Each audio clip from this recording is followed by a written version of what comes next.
ময়ূর পাখি বিশ্বের সবচেয়ে সুন্দর একটি পাখি এবং এটি তার রঙের জন্য খুবই আকর্ষণীয়। ময়ূর ফিজিয়ানিডি পরিবারের অন্তর্ভুক্ত অন্যতম একটি পাখি।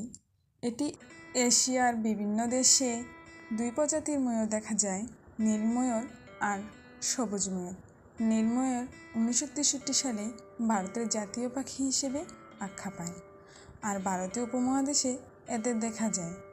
ঐতিহাসিকভাবে ময়ূর প্রজাতির মায়ানমার জাতীয় প্রতীক হিসেবে গণ্য হয়েছে।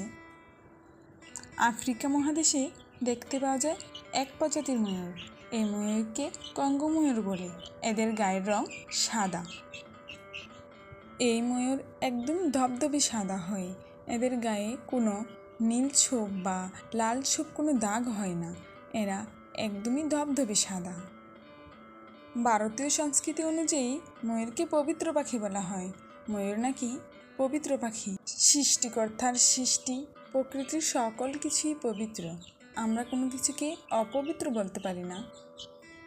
অনেকের মুখে শোনা যায় ময়ূর নাকি শারীরিক মিলন করে না, তবে এদের প্রজনন কীভাবে হয়, এরা কীভাবে বাচ্চা দেয়।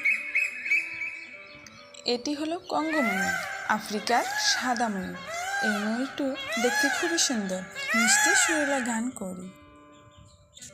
আর এটি হলো ভারতীয় ময়ূর। এর গায়ের রং সবুজ ও নীলের মধ্যে থাকে। পুরুষ পাখিটিরই বাহারি পেখম, লম্বা লম্বা পেখম, যা সে মেলে নাচ করে।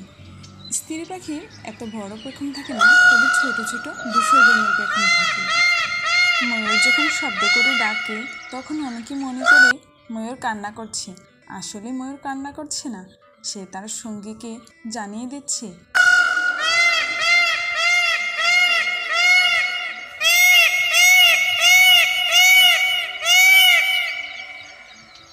আগমনের বার্তা পাঠিয়ে দিচ্ছে সে এখানে আছে। তার অবস্থান সম্পর্কে জানান দেয় সে গান করে আর পেখম নেড়ে নেড়ে তাকে আকর্ষিত করে।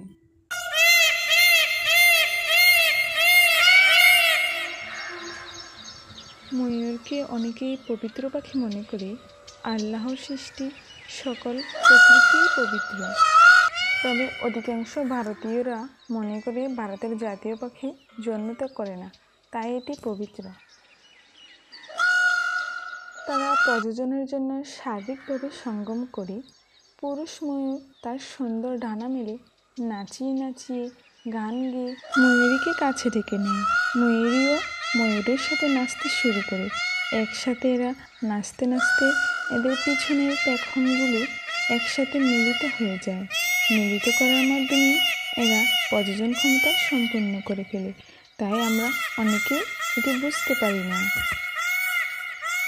পুরুষ ময়ূর তার সুন্দর ডানা মেলে নাচিয়ে নাচিয়ে গান গেয়ে নারীকে আকৃষ্ট করে। ময়ূর সাধারণত মার্চ থেকে এপ্রিল মাসেই ডিম পাড়ে। এরা 4 থেকে 7টি ডিম দিয়ে থাকে, তবে ময়ূরী ডিমে তা দিয়ে বাচ্চা ফোটায়। 28 দিন সময় লাগে ডিমে তা দিয়ে বাচ্চা ফোটাতে। ইনকিউবেটরের মাধ্যমেও ডিমে থেকে বাচ্চা ফোটানো যায়। ময়ূরের অনেক ফার্মে এই কাজটি করে থাকে। ময়ূর তার এই সুন্দর রং দ্বারাই মানুষকে ও তার স্ত্রীকে আকৃষ্ট করে। অনেক মানুষ ময়ূর ঘরে পুষতে চায়। অনেকেই ময়ূর কিনে এনে বাসায় রেখে পুষে। গৃহপালিত মুরগির মতো সকল খাবার খায়। এরা বনে বাদারে ফুলের পাপড়ি, ছোট ছোট পোকামাকড়, কচি গাছের ডগা ও পাতা খেয়ে থাকে। এরা সাধারণত গম, ভুট্টা, ছোলা ও রুটি যা পায় সামনে তাই খায়। এদের নিয়ে তেমন কোনো ঝামেলা নেই। গৃহপালিত মুরগির মতো এরা সব খাবারই খায়। অনেকে এদেরকে শখ করে পুষে। ময়ূর গাছে বাসা বাঁধে না, এরা মাটিতে আছড়ে ডিম পাড়ে ও ডিমের তা দিয়ে বাচ্চা ফোটায়।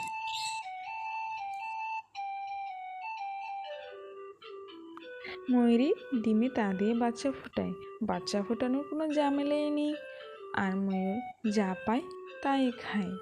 সে মুরগির মতো খাবার সংগ্রহ করে খায়, যা পড়ে থাকে তা ঠুকরে ঠুকরে খায় এবং গাছ পাতা লতা পোকামাকড় সব কিছুই। ময়ূর ছোট ছোট সাপ পোকামাকড় যা পায় তা শিকার করে খায়।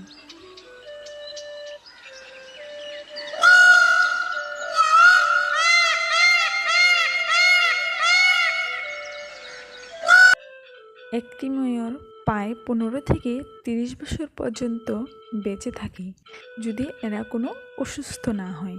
তবে ময়ূরের যদি পূর্ণবয়স্ক হওয়ার পর পেখমগুলো 7 দিনের মধ্যে ঝরে পড়ে তবে তখন একটু সমস্যা হয়। তবে অনেক ফার্মগুলিতে পেখম খুলে নিয়ে বিক্রি করা হয়।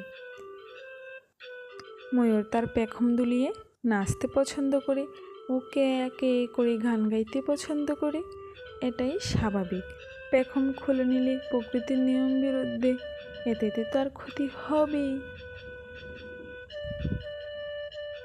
ময়ূর খুব ভালো মা হয়। এরা শিকারি থেকে তার বাচ্চাকে রক্ষা করে এবং সাথে রেখেই বড় করে।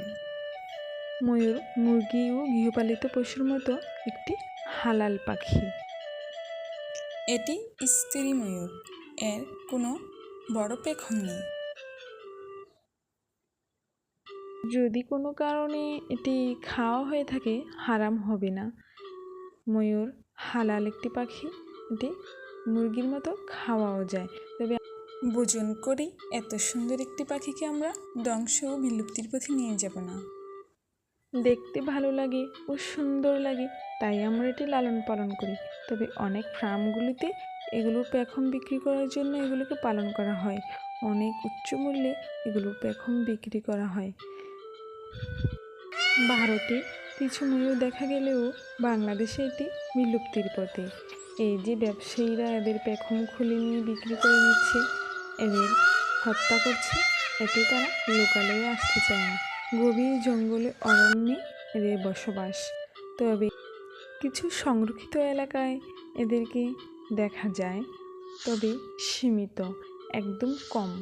এরা লোকালয় থেকে অনেক গভীরে থাকে।